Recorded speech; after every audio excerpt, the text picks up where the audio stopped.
Hay monumentos que los pueblos construyen para recordar sus victorias. Hay otros que levantan para olvidar sus miedos. Y hay algunos, muy pocos, que se erigen en ese territorio extraño donde la generosidad y el cálculo político se funden tan completamente que, con el paso del tiempo, resulta casi imposible distinguir dónde termina uno y dónde comienza el otro. La Estatua de la Libertad pertenece a esta tercera categoría. Y eso, precisamente eso, es lo que la convierte en uno de los objetos más complejos, más cargados de significado oculto, más deliberadamente malinterpretados de la historia moderna. Cuando uno se sitúa frente a ella desde la cubierta de un ferry, en esa mañana gris y fría que suele caracterizar el otoño en el puerto de Nueva York, la figura parece exactamente lo que dice ser: una mujer colosal vestida con túnica romana, sosteniendo una antorcha en alto y un libro de leyes bajo el brazo, mirando al Atlántico con una expresión que los visitantes invariablemente describen como serena, majestuosa, eterna. 354 escalones separan el suelo de su corona. 93 metros desde la base hasta la punta de la llama. 225 toneladas de cobre, hierro y acero que el tiempo ha ido tiñendo de ese verde azulado que hoy reconocemos como uno de los colores más icónicos del mundo. Pero detrás de esa imagen, detrás de esa silueta que millones de personas han fotografiado, que ha aparecido en sellos postales y billetes de dólar y carteles de película, existe una historia que comienza mucho antes de que la primera pieza fuera moldeada, en un momento histórico que tiene tanto de trágico como de calculado, tanto de idealismo genuino como de interés estratégico, y que involucra a personajes cuyas motivaciones reales todavía hoy siguen siendo objeto de debate entre historiadores de ambos lados del Atlántico. Para comprender lo que fue la Estatua de la Libertad, es necesario comprender primero lo que era Estados Unidos en la segunda mitad del siglo XIX. Y para comprender lo que era Estados Unidos en ese periodo, hay que empezar por la herida que todavía estaba abierta, que todavía sangraba bajo la superficie de la retórica oficial, que todavía dividía familias y comunidades y visiones del mundo de manera tan profunda que los historiadores han tardado más de un siglo en empezar a cuantificar su verdadero alcance. Esa herida tenía un nombre: la Guerra Civil. Entre 1861 y 1865, el país más joven y más ambicioso del mundo occidental se había desgarrado a sí mismo en un conflicto que costó la vida a entre 600.000 y 750.000 soldados, según las estimaciones más recientes. Una cifra que supera las bajas estadounidenses en todas las demás guerras del país combinadas. El norte industrial contra el sur agrario. El federalismo contra la secesión. Y en el centro de todo, aunque muchos en aquella época se negaran a admitirlo con esa claridad, la cuestión de la esclavitud. Abraham Lincoln había firmado la Proclamación de Emancipación en 1863, y la 13ª enmienda constitucional había abolido formalmente la esclavitud en 1865.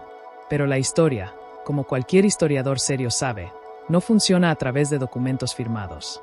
Las leyes cambian los marcos jurídicos, no cambian las estructuras de poder, los prejuicios arraigados, los mecanismos de exclusión que una sociedad ha construido durante generaciones.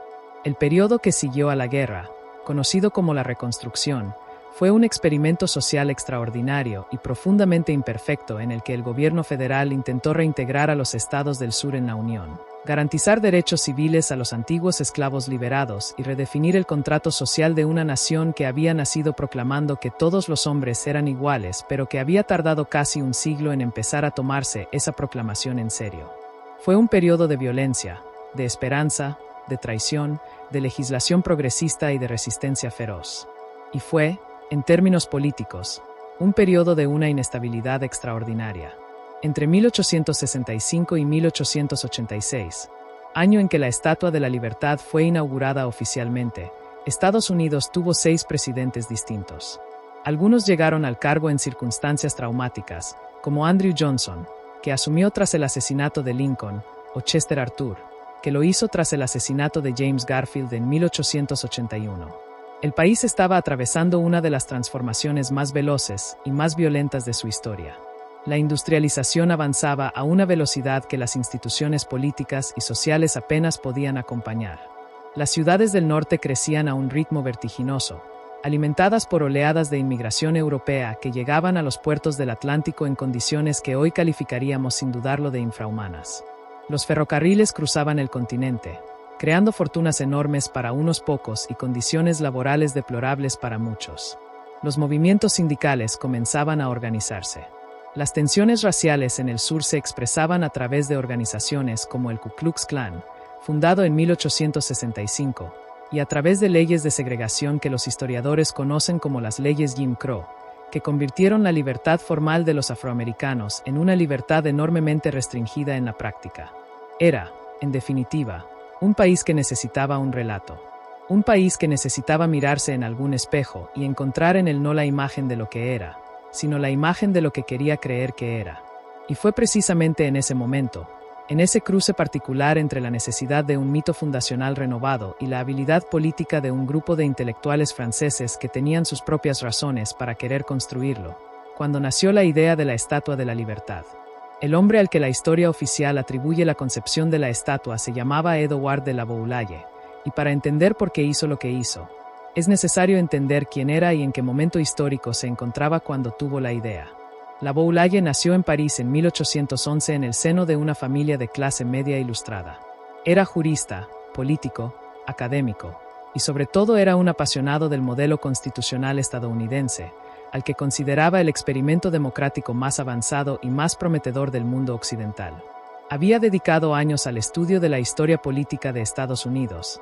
Había escrito una historia de 3 volúmenes sobre el país, y había llegado a la convicción de que el sistema de gobierno americano contenía lecciones fundamentales para una Europa que, a mediados del siglo XIX, seguía debatiéndose entre el absolutismo monárquico y las revoluciones fallidas. Pero la Boulaye no era solo un académico. Era también un actor político en un momento extraordinariamente delicado de la historia francesa. En 1865, cuando según la versión más aceptada tuvo lugar la famosa cena en su casa de Versalles en la que nació la idea de la estatua, Francia estaba bajo el gobierno del Segundo Imperio, el régimen autoritario de Napoleón III. La Boulaye era republicano, era liberal en el sentido clásico del término, y era profundamente hostil al régimen imperial. Para alguien en su posición, hablar abiertamente de democracia y libertad en el contexto político francés era arriesgado.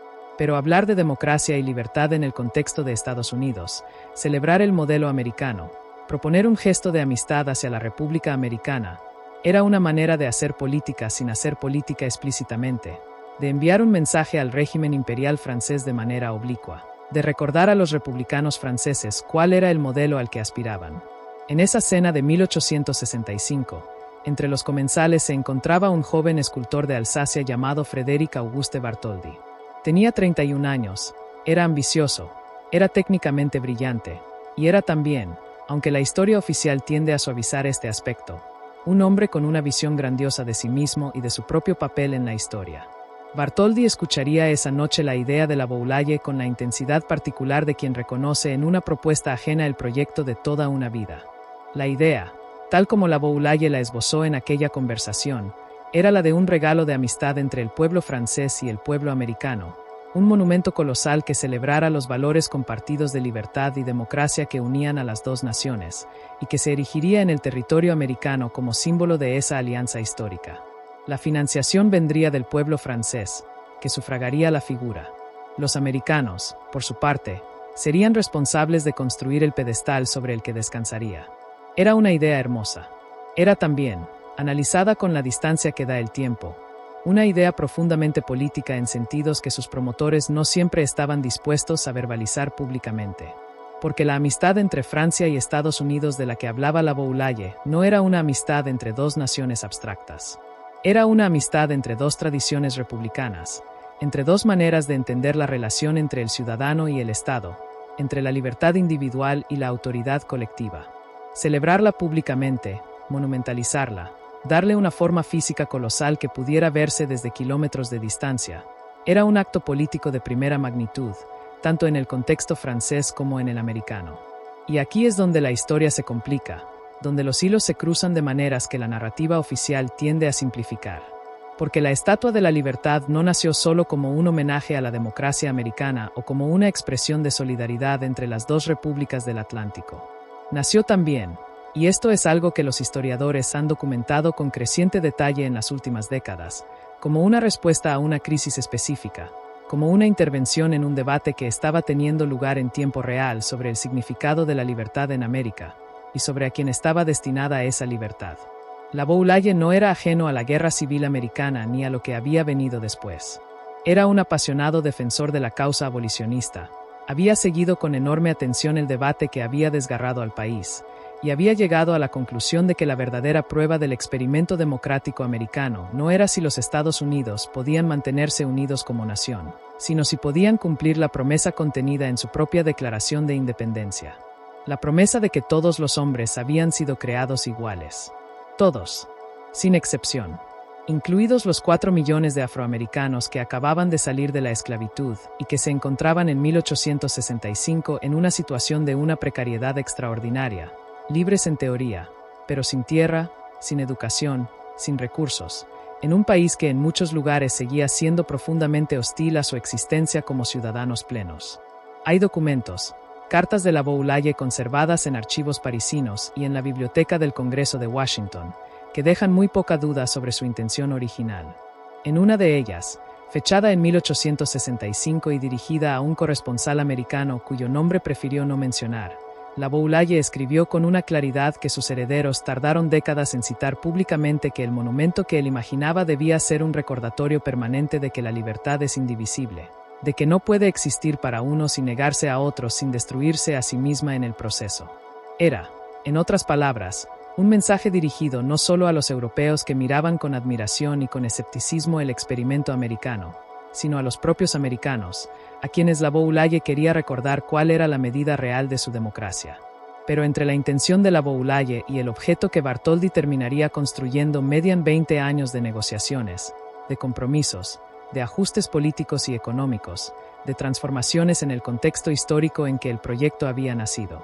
Y lo que esos 20 años hicieron con el mensaje original es, quizás, la parte más reveladora y más perturbadora de toda la historia. Cuando Bartholdi viajó por primera vez a Estados Unidos en 1871, llevaba consigo un cuaderno de bocetos y una visión más o menos formada de lo que quería construir. El viaje duró varios meses, y durante ese tiempo Bartholdi recorrió el país de este a oeste, se reunió con políticos y empresarios y periodistas, y fue calibrando la recepción que su proyecto podría tener en suelo americano. Lo que encontró fue más complicado de lo que había anticipado. El periodo de la reconstrucción estaba en pleno desarrollo, y las tensiones políticas en torno a los derechos de los afroamericanos eran palpables en cada conversación, en cada reunión, en cada cena a la que era invitado. Bartholdi era un hombre inteligente y políticamente sagaz, y entendió rápidamente que una estatua explícitamente dedicada a la emancipación de los esclavos, como algunos de los primeros bocetos habían sugerido, no iba a tener el apoyo político y financiero necesario para materializarse. Hay en este punto un detalle que los historiadores han debatido extensamente y que merece una atención particular. Algunos de los primeros bocetos y descripciones del proyecto que Bartholdi elaboró en el periodo entre 1870 y 1875 incluían elementos iconográficos que evocaban de manera bastante directa la emancipación. En algunas versiones tempranas, la figura femenina sostenía cadenas rotas en la mano, un símbolo que en el contexto político de la época era inequívocamente legible como una referencia a la esclavitud abolida. Esas cadenas, en la versión final de la estatua, no desaparecieron completamente, pero sí fueron desplazadas de una posición prominente a una posición casi invisible. Las cadenas rotas están en los pies de la figura, aplastadas bajo su avance, visibles solo desde los ángulos más oblicuos o desde fotografías aéreas.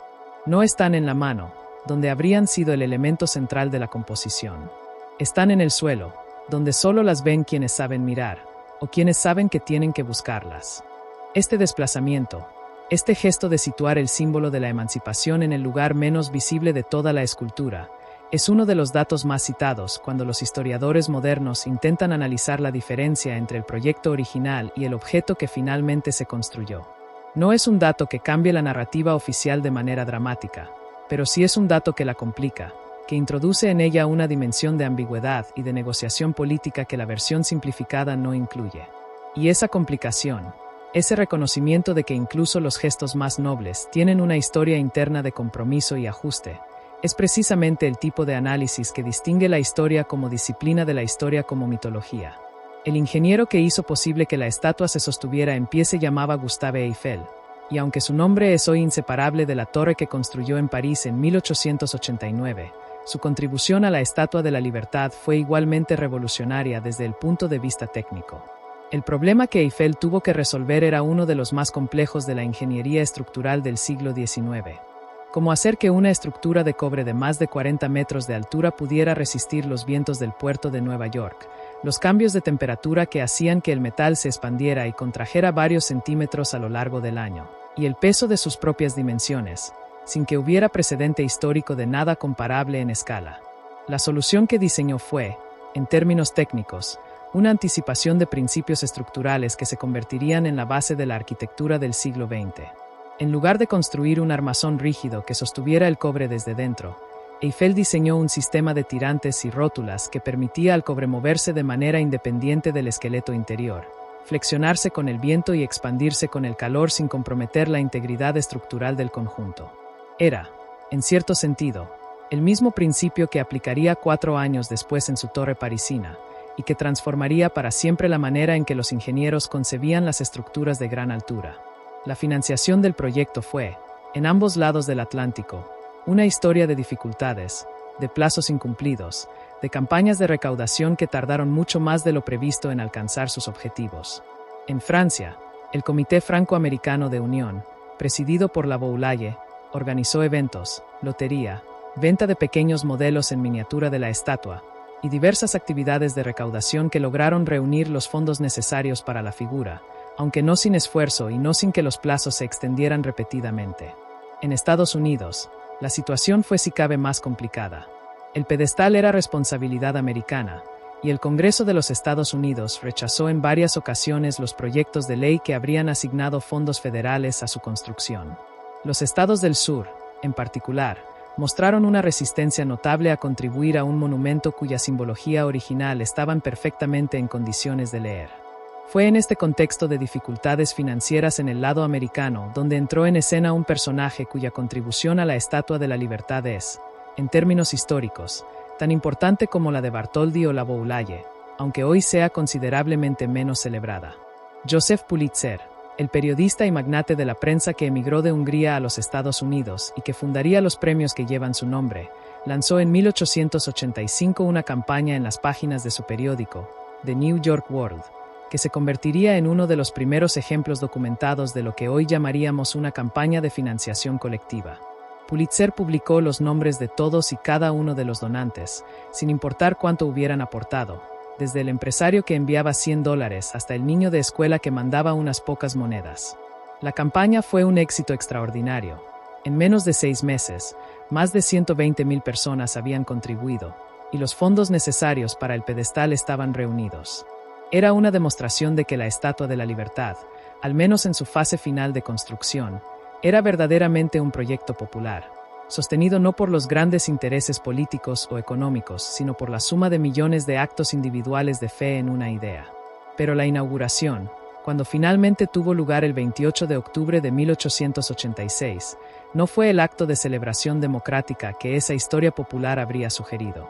Fue, en cambio, un evento cuidadosamente controlado, con acceso restringido a la isla de Bedloes Island, donde se había construido el pedestal, presidido por el presidente Grover Cleveland y por dignatarios franceses y americanos, y notablemente ausente de representantes de las comunidades afroamericanas cuya libertad, según la intención original de Lavoulaye, el monumento habría debido celebrar. Las organizaciones de mujeres, que habían pedido participar en la ceremonia, fueron igualmente excluidas, una exclusión que no dejó de ser observada con ironía por quienes señalaron que una figura femenina simbolizaba la libertad para una nación que todavía no había concedido el derecho al voto a sus ciudadanas.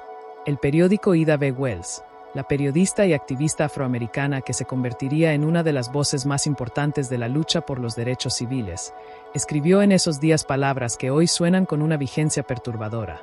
Preguntó en tono de desafío para quién era exactamente esa libertad que el monumento decía celebrar. La pregunta no era retórica. Era una pregunta con respuesta histórica.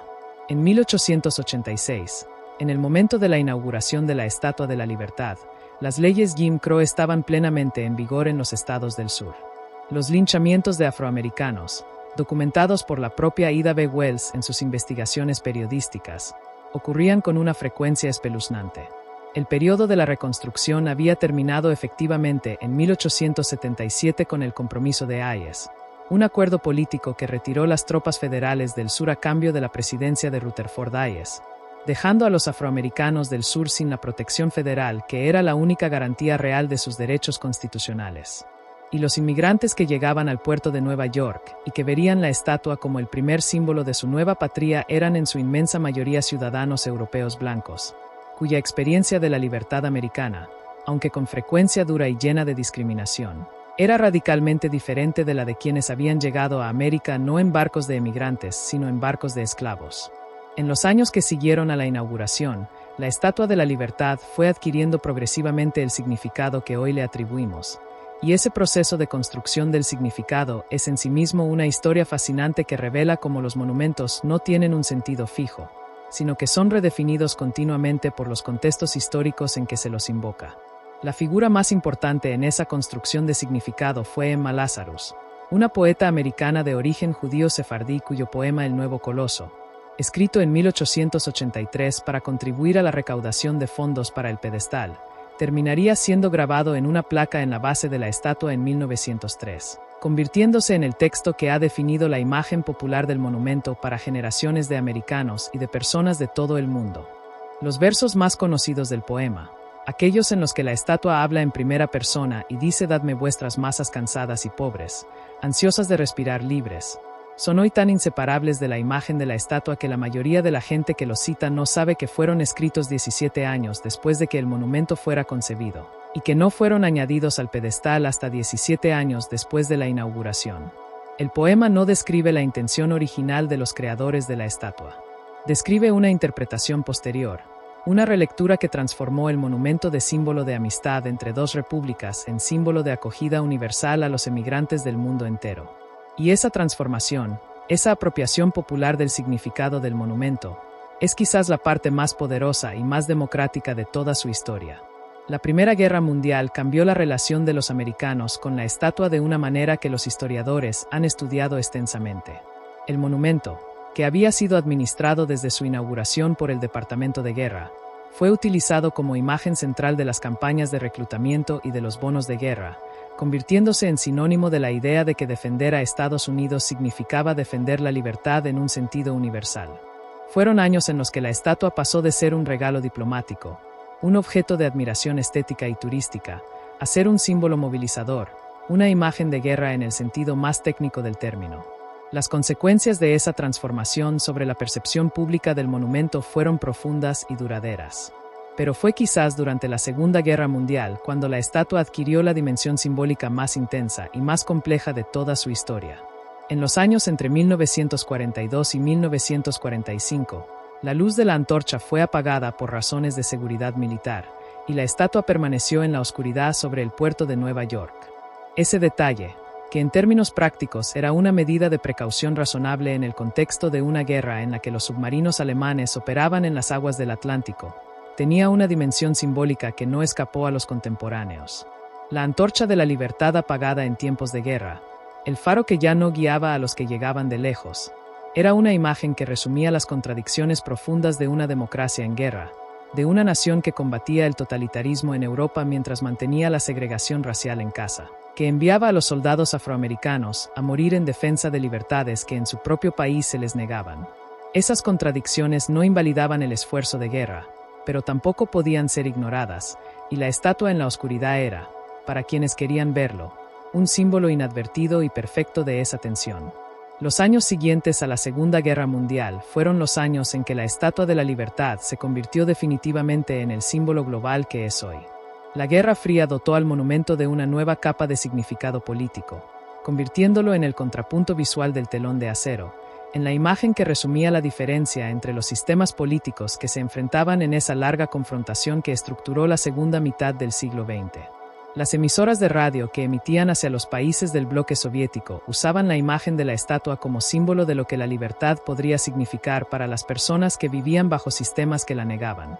Los defectors que abandonaban los países comunistas para establecerse en Occidente describían con frecuencia la imagen de la estatua como uno de los primeros que les venía a la mente cuando pensaban en lo que buscaban. En 1956, El Congreso de los Estados Unidos cambió el nombre de la isla sobre la que se alza la estatua de Bedloes Island a Liberty Island, formalizando lo que el uso popular había establecido hacía décadas. Era un gesto menor en términos administrativos, pero significativo en términos simbólicos. El reconocimiento oficial de que el monumento había absorbido completamente la identidad del lugar en que se encontraba, que ya no era una isla con una estatua, sino una estatua con una isla. Ese tipo de fusión entre un objeto y su entorno es uno de los indicadores más confiables de que un símbolo ha alcanzado el estatus de mito cultural, de que ha dejado de ser un artefacto histórico para convertirse en parte del paisaje mental de una civilización. La restauración de la estatua, que se llevó a cabo entre 1984 y 1986, con motivo de su centenario, fue una operación de escala y complejidad técnica que puso de manifiesto el extraordinario trabajo de Eiffel en una manera que los visitantes normales no podrían apreciar.